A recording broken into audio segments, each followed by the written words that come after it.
John అనే ఒక ధనవంతుడు నివసిస్తూ ఉండేవాడు. ఆయనకు 2 కుమారులున్నారు. మొదటి కుమారుని పేరు జోసెఫ్, చిన్న కుమారుని పేరు షణ్ముఖ్. పిల్లలు చిన్నతనంలో తల్లి చనిపోతుంది. పిల్లల యొక్క బాధ్యత తండ్రి తీసుకొని వారిని ఎంతో చక్కగా పెంచి పోషిస్తాడు. వారు యవ్వన స్థితిలోనికి వచ్చినప్పుడు ఏం జరిగిందో ఇప్పుడు మనం చూద్దాం.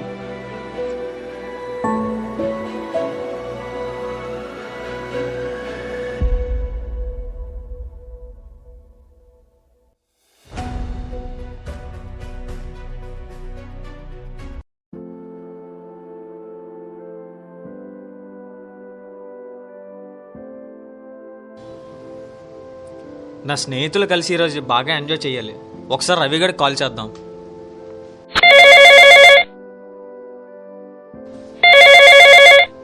హలో రవి, ఏం చేస్తున్నావురా? హలో షణ్ముఖ్, ఏం లేదురా, ఖాళీగానే ఉన్నాను. అరే అయితే ఈరోజు అందరం కలిసి బాగా ఎంజాయ్ చేద్దాంరా, ఏమంటావు? సరేరా, నీ ఇష్టం. ఎక్కడ కలుద్దాం? అరే మనం ఎప్పుడు కలుసుకునే ప్లేస్లోనే కలుద్దాంరా. మన వాళ్ళందరిని కూడా పిలు, ఓకేనా? ఓకేరా షణ్ముఖ్.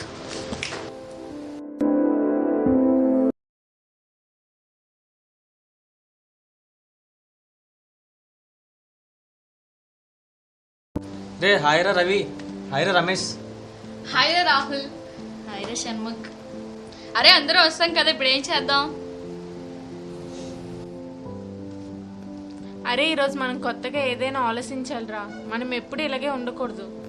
మనం ఒక కొత్త వ్యాపారం స్టార్ట్ చేద్దాం, ఓకేనా? సరేరా, ఇది బానే ఉంది. నువ్వేమంటావురా? ఓకేరా, బానే ఉంది. ఈ ఆలోచన బాగానే ఉంది, కానీ కొత్త వ్యాపారం అంటే చాలా డబ్బులు కావాలి కదరా. అదేంట్రా అలా అంటావు? మీ నాన్నగారితో చాలా డబ్బులు ఉంటాయి కదా, నువ్వు ఒకసారి వెళ్ళి అడుగు, ఇస్తారు కదా. అది సరేరా, ఇంతకీ ఏం వ్యాపారం చేద్దాం, ఎలా చేద్దాం, ఎక్కడ చేద్దాం? అరే షణ్ముఖ్, మనం ఉంటున్న ఈ ప్రాంతంలో సరైన సదుపాయాలు అవకాశాలు లేవు కదరా. మనం సిటీకి వెళ్ళి మన వ్యాపారం స్టార్ట్ చేద్దాం. అక్కడ లాభాలు కూడా ఎక్కువగా వస్తాయి. ఏమంటారు ఫ్రెండ్స్ మీరందరూ? ఈ ఆలోచన బానే ఉంది. ఓకేనా? సరేరా, మీ వంతు మీరు తీసుకొని రండి. నేను మా నాన్నగారి దగ్గరికి వెళ్ళి నా వాటా ఆస్తిని అడుగుతాను, ఓకేనా? ఓకేరా, బాయ్. ఓకేరా, బాయ్. బాయ్, అందరికీ బాయ్ రా. ఇలా షణ్ముఖ్ తన స్నేహితులందరితో కలిసి ఒక వ్యాపారం చేద్దామని నిర్ణయించుకొని తన తండ్రి యొద్దకు నాన్నగారు ఎక్కడున్నారు? మీతో ఒక విషయం మాట్లాడాలి. ఏంటి బాబు, ఏమైంది అలా కంగారుగా మాట్లాడుతున్నావు? నాన్నగారు, నేను ఒక కొత్త వ్యాపారం స్టార్ట్ చేద్దాం అనుకుంటున్నాను. నాకు కొంత డబ్బు కావాలి. ఏంటి, కొత్త వ్యాపారమా? అసలు నీకు ఏ అనుభవం లేదు కదా, మరి నువ్వు ఎలా చేయగలవు దీన్ని? అది కాదు నాన్నగారు, నేను ఒక్కడనే కాదు, నా ఫ్రెండ్స్ అందరూ కూడా ఉన్నారు. అందరం కలిసి చేద్దామని అనుకున్నాం నాన్నగారు. నీ స్నేహితుల కోసం నేను విన్నాను, వారు అస్సలు మంచివారు కాదు. కాబట్టి నా మాట విను, నువ్వు వారితో కలిసి వ్యాపారం చేయడం నాకు ఇష్టం లేదు. అయినా నా ఫ్రెండ్స్ గురించి నీకేం తెలుసు? వాళ్ళు చాలా మంచోళ్ళు. నీకేం తెలియదు, అవన్నీ అబద్ధాలు, వాటిని నమ్మకండి. నేనే నా కళ్ళతో చూశాను, వారంత మంచివారు కాదు. నీకు చెప్తే అర్థం కాదా? అయినా నా దగ్గర అంత డబ్బు లేదు.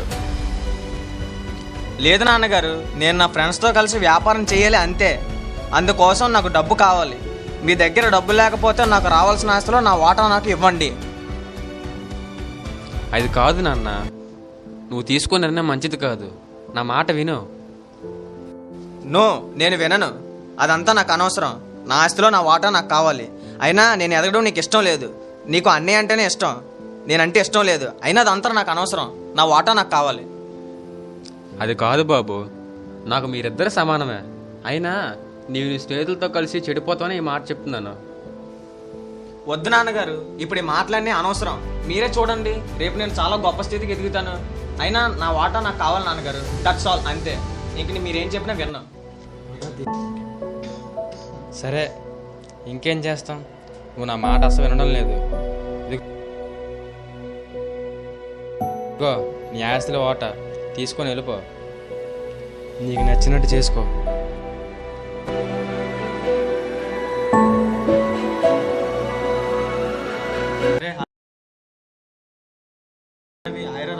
హాయ్ రా షణ్ముఖ్.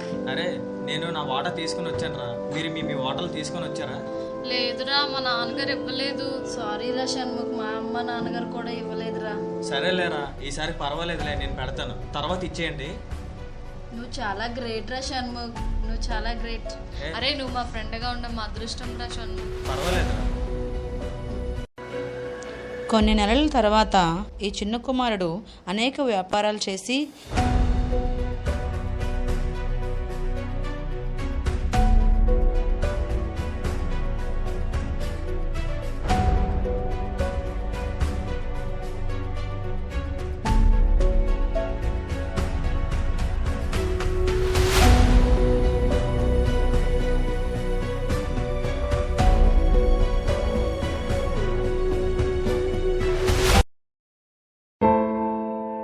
రే రవి, మనం బిజినెస్ స్టార్ట్ చేసి సంవత్సరం అవుతుందిరా. అన్నీ నష్టాలే, ఒక్కటి కూడా లాభం లేదురా. అరే 2 కోట్లు అప్పు కూడా ఉందిరా. తొందరగా మీరు మీ వాటాలు తీసుకుని వస్తే అప్పు తీర్చేద్దాం రా రవి. ఏమంటారా రాహుల్? రే షణ్ముఖ్, ఏం మాట్లాడుతున్నావు? ఏం డబ్బు, ఏం బిజినెస్? వ్యాపారం నీది, పెట్టుబడి నీది, సో నష్టాలు కూడా నీవే. మాకైతే ఎటువంటి సంబంధం లేదు. ఒక్క పైసా కూడా మేము ఇవ్వము. ఏం చేసుకుంటా చేసుకో, పోరా. అరే ఇలా అంటారేట్రా? మిమ్మల్ని నమ్మే కదరా నేను ఈ వ్యాపారం మొదలు పెట్టాను. అరే మధ్యలో ఎలా వదిలేస్తున్నారేంట్రా? అరే మాకు ఎటువంటి సంబంధం లేదు. నీకు నచ్చింది నువ్వు చేసుకో, నీకు నాకు ఎటువంటి సంబంధం లేదు. అరే పోదాం, పోదాం. వీటి దగ్గర ఒక్క రూపాయి కూడా లేదు, ఇంకా వీటి దగ్గర కూడా వేస్ట్. పదండ్రా పోదాం. అయ్యో, మా నాన్నగారు ముందే చెప్పారా మీ గురించి, కానీ నేనే నమ్మలేదు.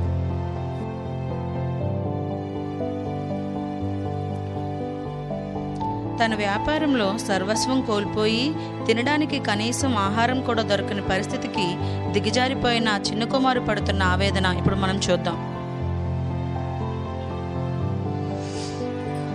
నాకు చాలా ఆకలిగా ఉంది, తినడానికి ఆహారం కూడా లేదు. చాలా కడుపు నొప్పిగా ఉంది. నాకు తిండి పెట్టే వాళ్ళు ఎవరైనా ఉంటే బాగున్ను. ఈ నొప్పిని భరించలేకపోతున్నాను. ఈ విధంగా ఆ చిన్న కుమారుడు ఒక పూట తిండికి కూడా నోచుకోలేని పరిస్థితుల్లో అలా వెళ్తూ ఉండగా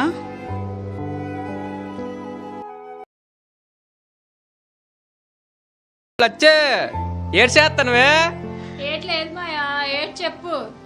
కాదుగానే పందిలు కూడితేటా లేవు, నువ్వు తినేసినావా? చాలా చాలే మాయా, నువ్వు నీ అటకారమును. సరే సరేగానే పీలా ఓకే. నేను పోయేస్తానుండి పందిలు కాయడానికి. సరే సర్లే. అయ్యా నాకు చాలా ఆకలిగా ఉందయ్యా. మీ దగ్గర ఏదైనా పని ఉంటే చెప్పండి అయ్యా, ఏ పనైనా చేస్తా. బాబు నా దగ్గర పని ఉంటా చెప్పు. నువ్వు నేనే పందులు చెప్పుకొని బతుకుతున్నాను, ఇంక నీకు పని ఇవ్వాలా? అయ్యా ఏ పనైనా చేస్తానయ్యా. సరే బాబు, ఎంతలా పని అడుగుతున్నావు కదా, రా నాతో పాటు పందులు చెప్పుకు నువ్వు. అలాగేనయ్యా. మీరు చెప్పిన పని చేస్తానయ్యా, కానీ నాకు చాలా ఆకలిగా ఉంది. కొంచెం అన్నం పెడతారా? కూడు తర్వాత తిందుగానే ముందు పందులు చెప్పుదా.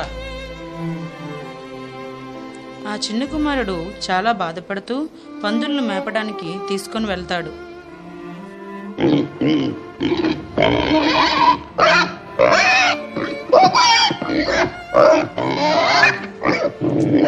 ఈ ఆకలి తట్టుకోలేకపోతున్నాను. నాకు చాలా ఆకలిగా ఉంది. ఈ పందులకు పెట్టే ఆహారం ఉంది, ప్రస్తుతానికి ఇది తినేనా నా ఆకలి తీర్చుకుంటాను. నా తండ్రి దగ్గర నాకు ఏ కొదువ లేదు, ఎప్పుడు కడుపు నిండా ఆహారం ఉండేది. నా తండ్రి దగ్గర పనివారు కూడా కడుపు నిండా అన్నం తింటారు. నాకు నా తండ్రి బాగా గుర్తొస్తున్నారు. నేను నా తండ్రిని చాలా బాధ పెట్టాను, కాబట్టి నా తండ్రి దగ్గరకు వెళ్ళి నన్ను క్షమించమనైనా అడుగుతాను. కనీసం తన పనివారిలో ఒక్కనిగా నన్ను పెట్టుకున్నా చాలు. తినడానికి తిండి కూడా లేని సమయంలో చిన్న కుమారుడు పశ్చాత్తాపడుతూ తండ్రి దగ్గరికి వస్తూ ఇంకా వాళ్ళ ఇల్లు కాస్త దూరంలో ఉండగా ఏ రీతిగా పశ్చాత్తాపడ్డాడో ఇప్పుడు మనం చూద్దాం. నా తండ్రి నన్ను క్షమిస్తాడో లేదో, కనీసం తన పనివారుగా అయినా నన్ను తన దగ్గర ఉండనిస్తే చాలు. చిన్న కుమారుడు తండ్రి వద్దకు వచ్చినప్పుడు తండ్రి అతన్ని దూరం నుంచి చూచి ఏ రీతిగా అతని హక్కును చేర్చుకున్నాడో ఇప్పుడు మనం చూద్దాం. ఇతను నా చిన్న కుమారుడేనా? ఏంటి ఇలా మారిపోయాడు? షణ్ముఖ్, నాన్న షణ్ముఖ్. నాన్నగారు, నన్ను క్షమించండి. నేను నీ మాట వినకుండా దేవునికి మరియు నీకును దూరంగా బ్రతికాను. అందుకే నేను ఎన్నో సమస్యలు చిక్కుకున్నాను. కనీసం తినడానికి ఆహారం లేక మురికి గుడ్డలతో శరీర దుర్వాసనతో ఎంతో దీనంగా మారిపోయాను. అదే నేను మీ మాట విని ఉంటే నాకు దౌర్భాగ్య స్థితి రాదు. నాన్నగారు, నన్ను క్షమించండి. కనీసం మీ పనివారిలో ఒకరికైనా నన్ను ఉండనిస్తారా? సుబ్బమ్మ, ఇలా రా. అయ్యగారు చెప్పండి. నా కుమారుడు తిరిగి వచ్చాడు సుబ్బమ్మ. అతనికి కొత్త బట్టలు ఇవ్వండి, వేలికి బంగారం కూడా తొడగండి, కాలికి కొత్త చెప్పులు ఇవ్వండి. నా కుమారుడు చనిపోయి మరలా బ్రతికెను, తప్పిపోయి మరలా దొరికెను. ఈరోజు ఎంతో సంతోషకరమైన రోజు కాబట్టి మంచి గొర్రెపోతులు నరికి అందరికి విందు చేయిద్దాం, అందరం సంతోషిద్దాం. శుభమ్మ, ఇలా రా. ఏంటిది? ఎవరొచ్చారు? ఎందుకింత సంతోషంగా పండగ చేస్తున్నారు? ఇంటి నుంచి వెళ్ళిపోయిన నీ తమ్ముడు వచ్చాడని మీ నాన్నగారు పండుగ చేస్తున్నారు బాబు. నాన్నగారు, నేను ఎప్పుడైనా మీ మాటకు ఎదురు చెప్పానా? పోనీ మిమ్మల్ని ఎదిరించానా? ఎప్పుడూ మీరు చెప్పే ప్రతి పని చేస్తూ ఉన్నాను కదా నాన్నగారు. అయినా కూడా నా ఫ్రెండ్స్తో కలిసి నేను ఎంజాయ్ చేయడానికి మీ దగ్గర నుంచి ఒక మేకపిల్లనైనా నేను కోరుకున్నానా? అది కూడా లేదు కదా నాన్నగారు. ఇప్పుడు మీ ఆస్తిని పట్టుకు వెళ్ళి మొత్తం నాశనం చేసి తిరిగి వచ్చిన మీ చిన్న కొడుకు కోసం మాత్రం ఈ పండుగనంతా జరిపిస్తూ ఉన్నారు. ఇది నాకు నచ్చలేదు నాన్నగారు. నా కుమారుడా, నీకు ఎందుకంత కోపం? నువ్వు ఎప్పుడు నాతోనే ఉన్నావు కదా, నాదంతా నీదే కదా. మనం ఎప్పుడూ సంతోషంగా ఉంటాం. కానీ నీ తమ్ముడు తన సర్వస్వం కోల్పోయి వచ్చి నన్ను క్షమించమని ప్రాధేయపడ్డాడు. చూడు బాబు, మీరిద్దరూ నాకు సమానమే. నీ తమ్ముడు తప్పు తెలుసుకుని నన్ను క్షమించమని అడిగినప్పుడు ఒక తండ్రిగా నేను క్షమించాను. నాకు మీరిద్దరు సమానమే. నాకు మీరిద్దరు కావాలి బాబు. దయచేసి లోపలికి రా, మనమందరం కలిసి సంతోషంగా బతుకుదాం. ఎంతో సంతోషంగా అందరూ జీవిస్తారు. ఈ విధంగా మన పరలోకపు తండ్రి కూడా మనం మన అతిక్రమములతో మన పాపములతో దేవునికి దూరంగా వెళ్ళిపోయినా కూడా మనల్ని మన తప్పుల్ని తెలుసుకొని వాటన్నిటినీ విడిచిపెట్టి మనం మన దేవుని దగ్గరకు వచ్చి క్షమించమని తండ్రిని వేడుకున్నట్లయితే ఆయన మన పాపములన్నింటినీ క్షమించి ఏ విధంగా అయితే ఆ తండ్రి తన కుమారుని క్షమించాడో తన హత్తును చేర్చుకున్నాడో అదేవిధంగా మన పరలోకపు తండ్రి కూడా మనల్ని క్షమించి పరలోక రాజ్యంలో తనతో పాటు యుగయుగములు జీవించుటకు దేవుడు మనలను స్వీకరిస్తాడు. కనుక ఓ మనిషి, ఇప్పటికైనా నీ పాపములు ఒప్పుకొని వాటిని విడిచిపెట్టి దేవుని తట్టు తిరుగుము. నీ పాపములు క్షమించమని దేవుణ్ణి అడుగుము. నీకోసం సిలువలో తన ప్రాణాన్ని అర్పించిన దేవుడు నిన్ను తప్పకుండా క్షమిస్తాడు. ఎందుకంటే దేవుడు ప్రేమ స్వరూపి. ఈ లోక తండ్రి ప్రేమ ఎలా ఉంటే ఇంకా మన దేవుని ప్రేమ ఎలా ఉంటుంది? యేసురాజు నాకై పుట్టిన రోజు, నా యేసురాజు